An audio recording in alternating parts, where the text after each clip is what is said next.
الحمد لله الذي له الملك والجبروت له العزة والكبرياء بيده الحياة والموت والصلاة والسلام على سيد الأنبياء محمد المصطفى صلی اللہ علیہ وسلم.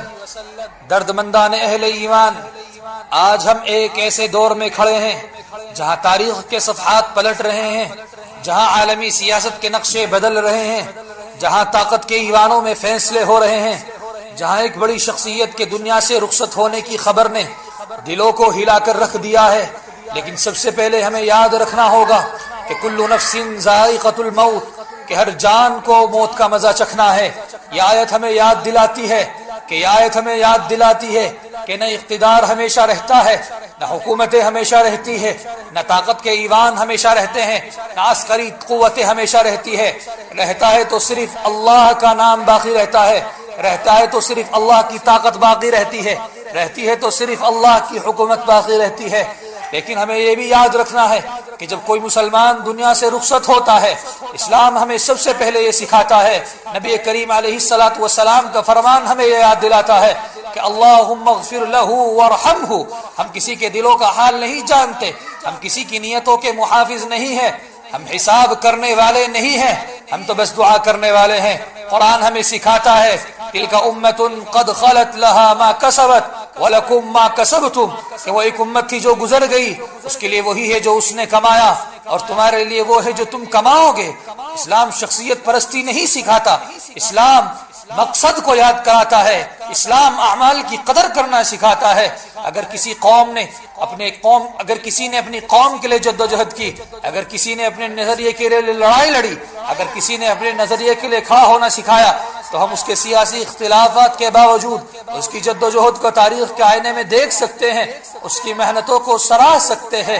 لیکن ہمیں یہ بھی دیکھنا ہے کہ دنیا اس وقت کس طرف جا رہی ہے. کشیدگی کی طرف جا رہی ہے، جنگی بیانات کی طرف جا رہی ہے، طاقت کا ٹکراؤ ہے، پابندیاں ہے، عالمی صف بندی ہے.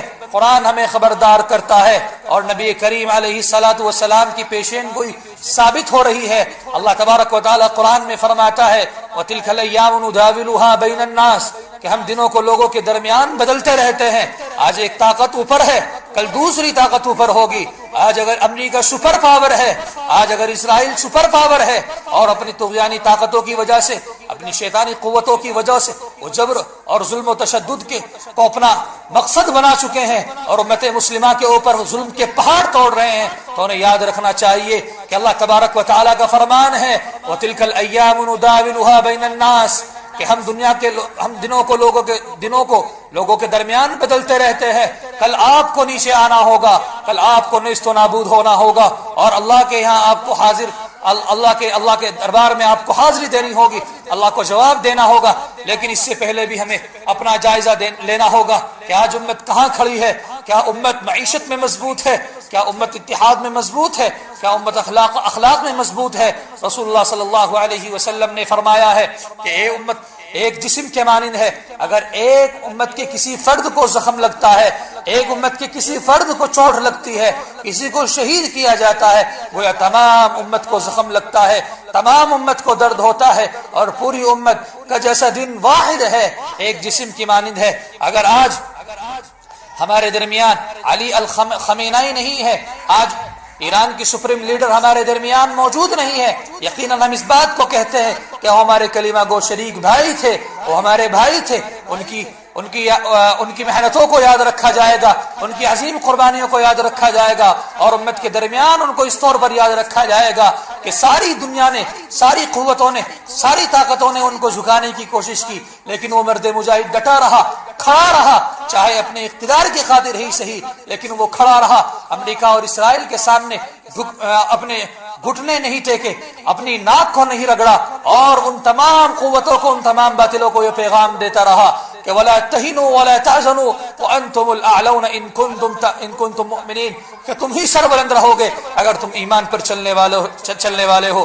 آج خامنئی کی شہادت ہمیں اس بات کی طرف متوجہ کرتی ہے کہ ہمیں امت کے اندر اتحاد لانا ہے. اللہ تبارک و تعالیٰ کی اس آیت کو یاد رکھنا ہے کہ وَاعْتَصِمُوا بِحَبْلِ اللَّهِ جَمِيعًا وَلَا تَفَرَّقُوا، کہ فرقوں میں مت بٹ جاؤ، مذہبوں میں مسلکوں میں مت بڑھ جاؤ، اور اپنے دین کو اپنے ایمان کو مضبوطی سے پکڑے رکھو، قرآن کریم کو مضبوطی سے پکڑے رکھو، اور اللہ تبارک و تعالیٰ کی ہدایات کو تعلیمات کو اپنے سینوں کے اندر بسائے رکھو، اور کلمہ لا الہ الا اللہ محمد رسول اللہ صلی اللہ علیہ وسلم کو یاد کرتے رہو، اور اللہ تبارک و تعالیٰ کی تعلیمات کو اور اللہ کے نبی صلی اللہ علیہ وسلم کے اسوہ حسنہ کو اپنی زندگی کا مشن اور مقصد بنا لو۔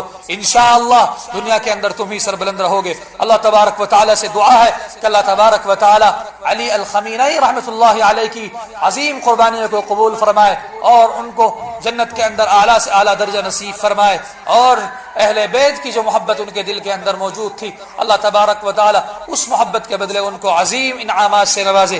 اللہ تبارک و تعالیٰ ہمیں دین کی صحیح سمجھ عطا فرمائے، اور ہمیں امت مسلمہ کو اتحاد نصیب فرما دے، ہمارے دلوں میں حکمت اور بصیرت عطا فرما دے، ہمیں دین اسلام کے لیے نافع بنا دے، اور ہمیں اور ہماری جانوں کو، ہماری آنے والی نسلوں کو اللہ تبارک و تعالیٰ اپنے دین کے لیے قبول فرما لے۔